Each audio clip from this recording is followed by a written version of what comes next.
صلوا صلوا صلوا صلوا على محمد نبينا المختار. قل ربي ربي صل صل على محمد. Assalamualaikum. Jom masak apa yang ada je. Resepi kali ni saya nak masak asam pedas daging tetel. Siapa yang tak tahu apa daging tetel tu, tanya ChatGPT. Okey, lepas tu kita mula-mula sekali kita rebus dulu daging tetel tu 50 minit.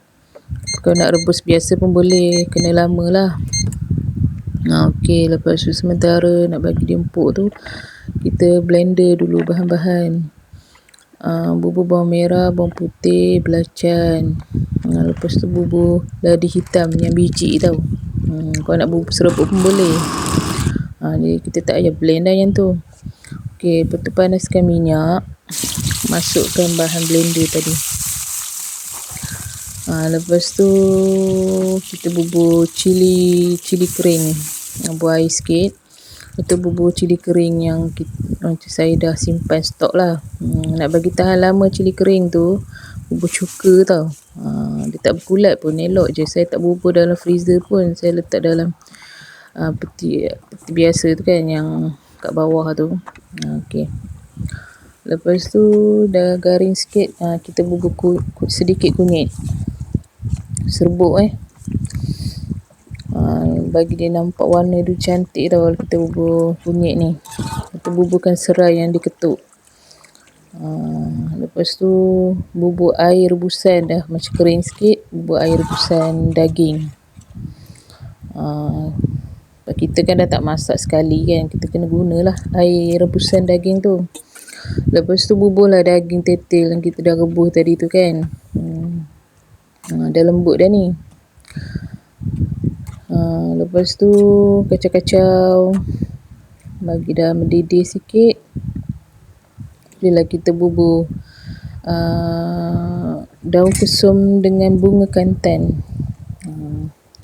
Kalau tak ada bunga kantan, bubur daun kesum je. Tapi kalau tak ada daun kesum, bubur bunga kantan je. Tapi kalau tak ada dua-dua, tak payah bubur. Tapi tak ada rasa lah, asam pedas tu kan. Okey, lepas tu bubur serbuk perasa, garam. Lepas tu kita kena bubur gula Melaka. Kalau nak bubur gula biasa pun boleh, tapi saya bubur gula Melaka lah. Sebab saya tak nak rasa dia manis sangat. Kalau gula Melaka ni dia kurang manis.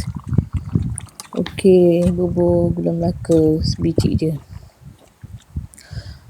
Lepas tu kita kacau-kacau lah bagi dia sebati kan. Lepas tu kita tutup tau. Tutup bagi dia renyah. Renyah sekejap. Lepas tu kacau lagi. Macam biasalah kan. Jangan berhenti kacau lah, nanti dihangit kat bawah tu. Slow je api. Lepas tu kita bubur air asam jawa. Asam jawa tu kena masam lah sebab asam pedas kan. Kena bubur lebih sikit. Kita rasalah dulu, kalau rasa tak masam, tambah lagi. Macam tu. Bubur bendi. Saya bubur banyak sebab saya suka bendi ni. Bendi rebus kan. Bendi yang masak dalam asam pedas ni sedap. Okey, masukkan potongan tomato. Lepas tu kita tutup pula tau, kuali bagi dia renyah sekejap. Masak bendi tu dah lembut. Lepas tu dah siap lah. Tutup sekejap. Okey, dah siap. Sekejap je buat dia kan. Masak ni sekejap je. Yang rebus tu yang lama. Tapi kalau kita tak guna periuk rebus tu, lambatlah sikit kan. Okey, dah siap. Sedap ni. Dia daging tetel ni sebenarnya dia ada lemak-lemak. Daging sikit je. Dia ada lebih kepada lemak. Lepas tu yang kental tu lemak yang macam, tak tahulah lemak ke apa tu, macam getah tu kan. Itu pun lembut kalau kita masak dalam tu.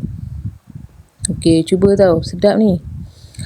asam pedas daging tetel. Selamat mencuba. Terima kasih.